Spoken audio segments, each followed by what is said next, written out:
పశ్చిమ బెంగాల్లో రాజకీయ పరిణామాలు వేగంగా మారుతున్నాయి.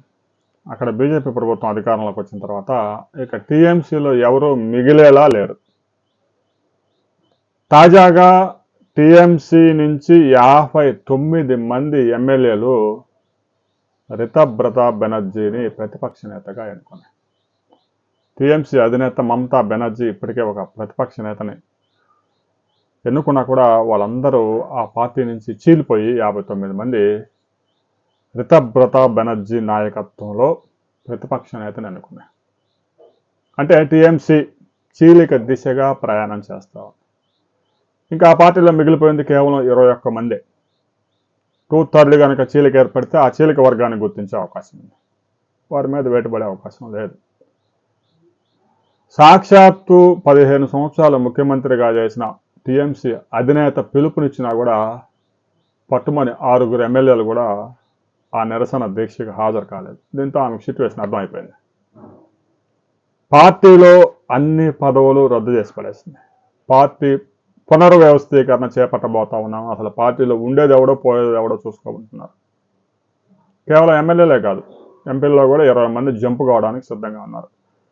బీజేపీ గేట్లు ఎత్తితే ఒక్కడు కూడా మిగిలే పరిస్థితి లేదు. ఎందుకంటే 15 సంవత్సరాలు మీరు సాగించిన అరాచక పాలనతో జనం కూడా విసిగిపోయి ఉన్నారు. మమతా బెనర్జీ ముఖ్యమంత్రిగా ఉన్న వాళ్ళు ఎవరిని నోరు తెరవలేదు కాబట్టి ఎమ్మెల్యేలు ఎంపీలు కూడా మూసుకుని ఉన్నారు.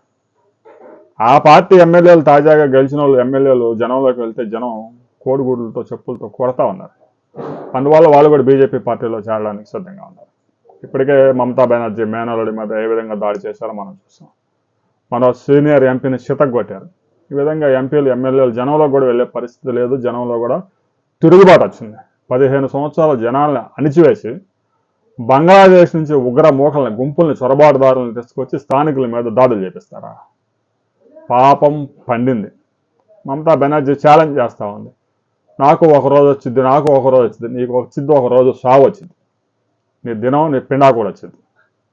15 సంవత్సరాలు పశ్చిమ బెంగాల్లో ఒక పెట్టుబడి లేకుండా వచ్చిన పెట్టుబడులు మొత్తాన్ని రాళ్లతో కొట్టి టాటా నానో కంపెనీని తని కొడతారా?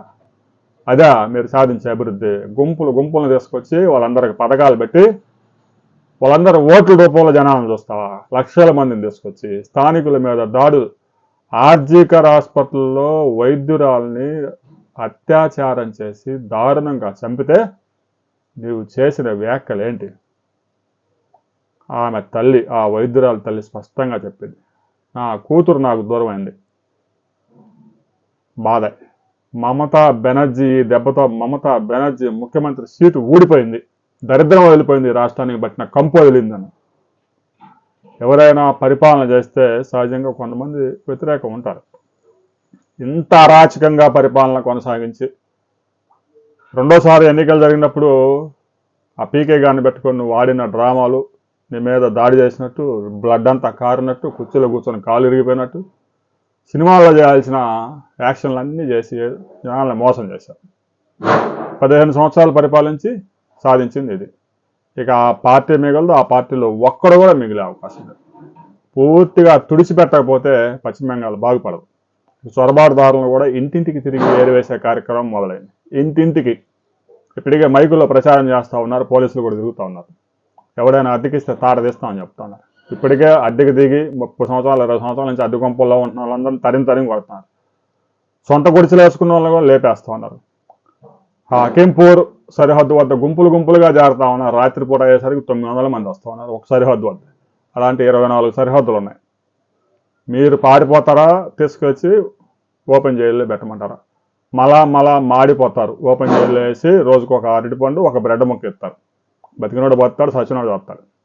ఈ విధంగా దేశాన్ని మొత్తాన్ని సర్వనాశనం చేసిన టీఎంసీకి పాపం పండింది. దీని మీద మీకు ఏదైనా భిన్నాభిప్రాయాలు ఉంటే కామెంట్ చేయండి.